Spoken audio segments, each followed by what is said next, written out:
Chapter 9. Powder and Arms. The Hispaniola lay some way out, and we went under the figureheads and round the sterns of many other ships, and the cables sometimes grated underneath our keel, and sometimes swung above us. At last, however, we got alongside, and were met and saluted as we stepped aboard by the mate, Mr. Arrow, a brown old sailor with earrings in his ears and a squint. He and the squire were very thick and friendly, but I soon observed that things were not the same between Mr. Trelawney and the captain. This last was a sharp-looking man who seemed angry with everything on board, and was soon to tell us why, for we had hardly got down into the cabin when a sailor followed us. "Captain Smollett, sir, axing to speak with you," said he. "I am always at the captain's orders. Show him in," said the squire. The captain, who was close behind his messenger, entered at once and shut the door behind him. "Well, Captain Smollett, what have you to say? All well, I hope? All ship-shape and seaworthy?" "Well, sir," said the captain, "better speak plain, I believe, even at the risk of offense. I don't like this cruise. I don't like the men, and I don't like my officer. That's short and sweet." "Perhaps, sir, you don't like the ship?" inquired the squire, very angry, as I could see. "I can't speak as to that, sir, having not yet seen her tried," said the captain. "She seems a clever craft. More I can't say." "Possibly, sir, you may not like your employer either," says the squire. But here Dr. Livesey cut in. "Stay a bit," said he, "stay a bit. No use of such question as that, but to produce ill feeling. The captain has said too much, or he has said too little, and I'm bound to say that I require an explanation of his words. You don't, you say, like the cruise. Now, why?" "I was engaged, sir, on what we call sealed orders, to sail this ship for that gentleman where he should bid me," said the captain. "So far, so good. But now I find that every man before the mast knows more than I do. I don't call that fair, now, do you?" "No," said Dr. Livesey, "I don't." "Next," said the captain, "I learn we are going after treasure. Hear it from my own hands, mind you. Now treasure is ticklish work. I don't like treasure voyages on any account, and I don't like them above all when they are secret and when, begging your pardon, Mr. Trelawney, the secret has been told to the parrot." "Silver's parrot?" asked the squire. "It's a way of speaking," said the captain. "Blabbed, I mean. It's my belief neither of you gentlemen know what you are about, but I'll tell you my way of it. Life or death, and a close run." "That is all clear, and I dare say it's true enough," replied Dr. Livesey. "We take the risk, but we are not so ignorant as you believe us. Next, you say you don't like the crew? Are they not good seamen?" "I don't like them, sir," returned Captain Smollett, "and I think I should have had the choosing of my own hands, if you go to that." "Perhaps you should," replied the doctor. "My friend should perhaps have taken you along with him, but the slight, if there is one, was unintentional." "And you don't like Mr. Arrow?" "I don't, sir. I believe he's a good seaman, but he's too free with the crew to be a good officer. A mate should keep himself to himself, shouldn't drink with the men before the mast." "Do you mean he drinks?" cried the squire. "No, sir," replied the captain, "only that he's too familiar." "Well, now, in the short and long of it, captain," asked the doctor, "tell us what you want." "Well, gentlemen, are you determined to go on this cruise?" "Like iron," answered the squire. "Very good," said the captain. "Then, as you've heard me very patiently, saying things that I could not prove. Hear me a few more words. They are putting the powder and the arms in the forehold. Now you have a good place under the cabin. Why not put them there? First point. Then, you are bringing 4 of your own people with you, and they tell me some of them are to be berthed forward. Why not give them the berths beside the cabin? Second point. Any more?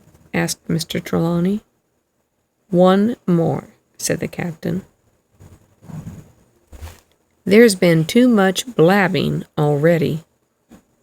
Far too much, agreed the doctor. I'll tell you what I've heard myself, continued Captain Smollett, that you have a map of an island, that there's crosses on the map to show where a treasure is, and that island lies, and then he named the latitude and longitude exactly.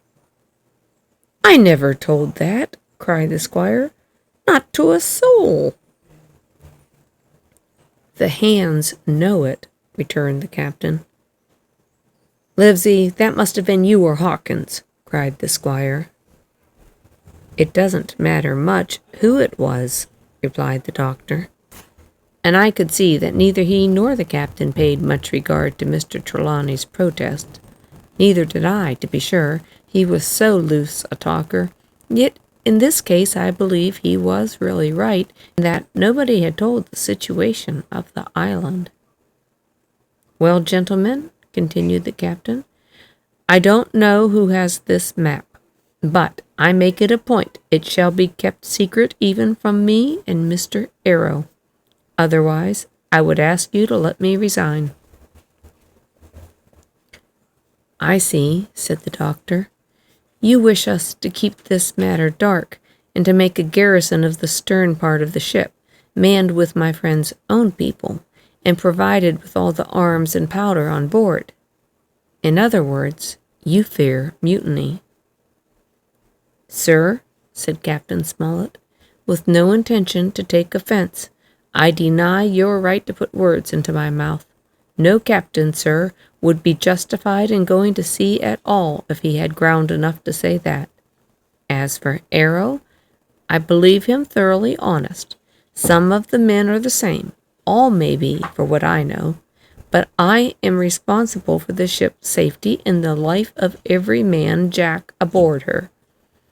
I see things going, as I think, not quite right, and I ask you to take certain precautions or let me resign my berth, and that is all.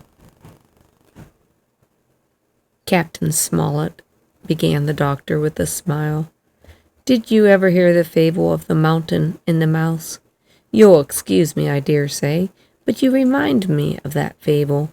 When you came in here, I'll stake my wig you meant more than this. Doctor, said the captain, you are smart. When I came in here, I meant to get discharged. I had no thought that Mr. Trelawney would hear a word. No more I would, cried the squire. Had Livesey not been here, I should have seen you to the deuce. As it is, I have heard you, and I will do as you desire, sir, but I think the worse of you. That's as you please, sir, said the captain. You'll find I do my duty. And with that he took his leave. Trelawney, said the doctor, contrary to all my notions, I believe you have managed to get 2 honest men on board with you, that man and John Silver. Silver, if you like, cried the squire, but as for that intolerable humbug, I declare I think his conduct unmanly, unsailorly, and downright un-English. Well, says the doctor, we will see. When we came on deck, the men had begun already to take out the arms and powder, yo-hoing at their work, while the captain and Mr. Arrow stood by superintending. The new arrangement was quite to my liking. The whole schooner had been overhauled, 6 berths had been made astern out of what had been the after part of the main hold, and this set of cabins was only joined to the galley and forecastle by a sparred passage on the port side. It had been originally meant that the captain, Mr. Arrow, Hunter, Joyce, the doctor, and the squire were to occupy these 6 berths. Now Redruth and I were to get 2 of them, and Mr. Arrow and the captain were to sleep on deck in the companion, which had been enlarged on each side till you could almost have called it a roundhouse. Very low it was still, of course, but there was room to swing 2 hammocks, and even the mate seemed pleased with that arrangement. Even he, perhaps, had been doubtful as to the crew, but that is only a guess, for as you shall hear, we had not long the benefit of his opinion.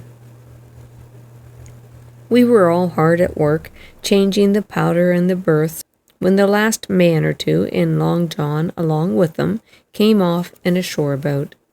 The cook came up the side like a monkey for cleverness, and as soon as he saw what was doing, he said, "So ho, mates, what's this?" "We're changing of the powder, Jack," answers one. "Why, by the powers," cried Long John, "if we do, we'll miss the morning tide." "My orders," said the captain shortly. "You may go below, my man. Hands will want supper." "Aye, aye, sir," answered the cook, and touching his forelock, he disappeared at once in the direction of the galley. "That's a good man, Captain," said the doctor. "Very likely, sir," replied Captain Smollett. "Easy with that, men, easy," he ran on to the fellows who were shifting the powder, and then suddenly observing me examining the swivel we carried amidships, a long brass 9. "Here, you, ship's boy," he cried, "out of that. Off with you to the cook. Get to work." And then, as I was hurrying off, I heard him say, quite loudly, to the doctor, "I'll have no favorites on my ship." I assure you, I was quite of the squire's way of thinking, and I hated the captain deeply.